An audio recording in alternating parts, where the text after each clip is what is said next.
یہ ویڈیو عراقی پرفیوم ابو الفضل کے تعاون سے پیش کی جا رہی ہے، جو کہ پاکستان میں لانچ ہو چکا ہے۔ بہترین خوشبو ہے اور اسے ابو الفضل اس لیے کہا جاتا ہے کیونکہ حرم حضرت عباس میں یہی خوشبو استعمال کی جاتی ہے۔ آرڈر کرنے کے لیے واٹس ایپ نمبر پر رابطہ۔ بسم اللہ الرحمن الرحیم، السلام علیکم مومنین اکرام، امید ہے آپ سب خیر و عافیت سے ہوں گے۔ آج کی ویڈیو حالات حاضرہ سے متعلق ہے۔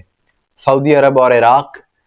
کے درمیان، وہاں کے لوگوں کے درمیان کشیدگی، اور اب یہ قومی سطح سے آگے نکل کر ایک مسلک کی رنگ بھی اختیار کر چکی ہے، جس مسئلے پر ہم بات کرنے والے ہیں۔ حسینیت اور یزیدیت کا فرق،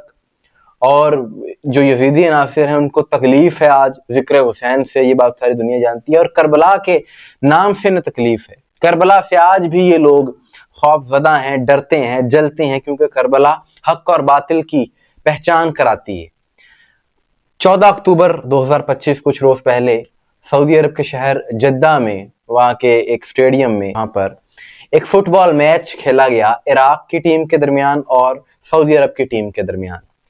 یہ میچ کوئی ہار جیت اس میں نہیں ہوئی، 0-0 سکور رہے دونوں ٹیمز کے، لیکن پوائنٹس ٹیبل کی وجہ سے اور کوئی ایوریج ہوتی ہے اس کے تحت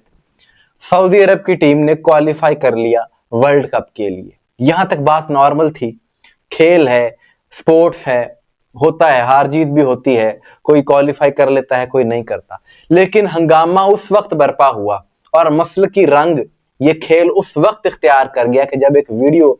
اسی میچ کی وائرل ہوئی سوشل میڈیا پر، کہ جس میں ایک سعودی عرب سے تعلق رکھنے والا شہری، اس نے گھٹیا حرکت کی، اور اس نے کیا کیا کہ اس نے کربلا کے متعلق انتہائی نامناسب الفاظ کہے، توہین آمیز الفاظ کہے، اور کہا کہ ہم نے کربلا کا دروازہ توڑ دیا ہے۔ یعنی آپ ذرا غور کیجئے کہ کس قدر تعصب ہے، کس قدر بغض ہے ان کے دلوں میں۔ اور میں سمجھتا ہوں کہ جیسے قرآن میں اللہ ظالموں کے بارے میں، مشرکین کے بارے میں کہتا ہے نا کہ اللہ حد سے بڑھ جانے والوں کو پسند نہیں کرتا، تو یہ ایسے افراد، اس قسم کی گفتگو کرنے والے، یہ وہی ہیں، یہ حدوں کو تجاوز کرنے والے ہیں کہ کھیل ہے، اس کو کھیل کی حد تک رکھا جائے، لیکن ان کے دلوں سے بغض نہیں جاتا، بغض اہل بیت نہیں جاتا۔ اور نواسہ رسول کے شہر کے متعلق اس قسم کی گفتگو کرنا، کہ ویسے تو سعودی حکومت وہاں پر کوئی بھی سوشل میڈیا پر کوئی متنازع بیان دیا جائے کسی شخصیت کے متعلق، کسی جگہ کے متعلق، کوئی سیاسی بات کرنے پر، کوئی مذہبی بات کرنے پر وہاں پر پابندی ہوتی ہے، لیکن اتنا بڑا بیان دیا گیا اور ابھی تک اس شخص کی گرفتاری نہیں ہوئی۔ اب یہی مطالبہ ہے پوری عرب دنیا کے محبان اہل بیت کا کہ اس کو گرفتار کیا جائے۔ 3 دن تک انتظار کیا گیا، 3 دن تک اس شخص کو گرفتار نہیں کیا گیا، تو آج کچھ عراقی قبائل نے بصرہ میں ایک باقاعدہ طور پہ انہوں نے اپنا وہی ثقافتی لباس پہنا،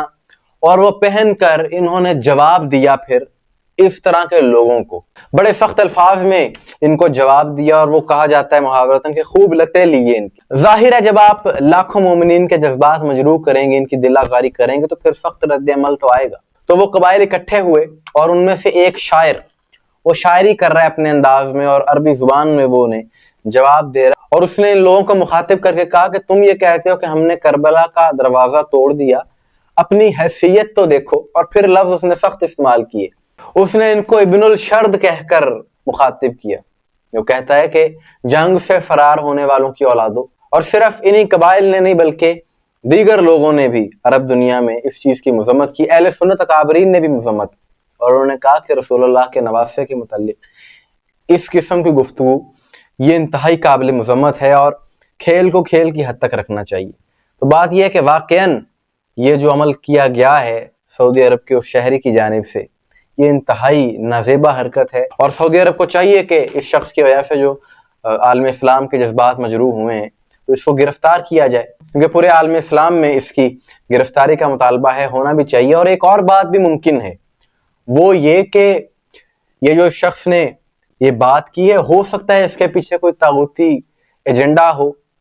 عین بعید ہے، کیونکہ اس موقع پر کہ جب امن ہو گیا عالم اسلام میں، اور اس کے فوراً بعد یہ ایک نئے فتنے کو ہوا دینے کی ایک سازش بھی ہو سکتی ہے۔ لیکن جو بھی ہو، اس طرح کے افراد کی گفتگو سے کربلا کی شان میں، کربلا کی عظمت میں کبھی کمی نہیں آنے والی۔ پہلے کچھ مہینے پہلے شام کے کچھ گروہوں نے بھی یہی حرکت کی تھی، بڑے انہوں نے بھی اسی طرح کے الفاظ کہے تھے، اس پر ہم نے ویڈیو کی تھی، پھر ان کا جو انجام ہوا تھا وہ ضرور دیکھیے گا۔ آخر میں ایسے عناصر کو یہی پیغام ہے کہ جلنے والے جلتے رہیں گے، کربلا کی شان اور عظمت اسی طرح قائم و دائم رہے گی انشاءاللہ۔ مومنین اکرام،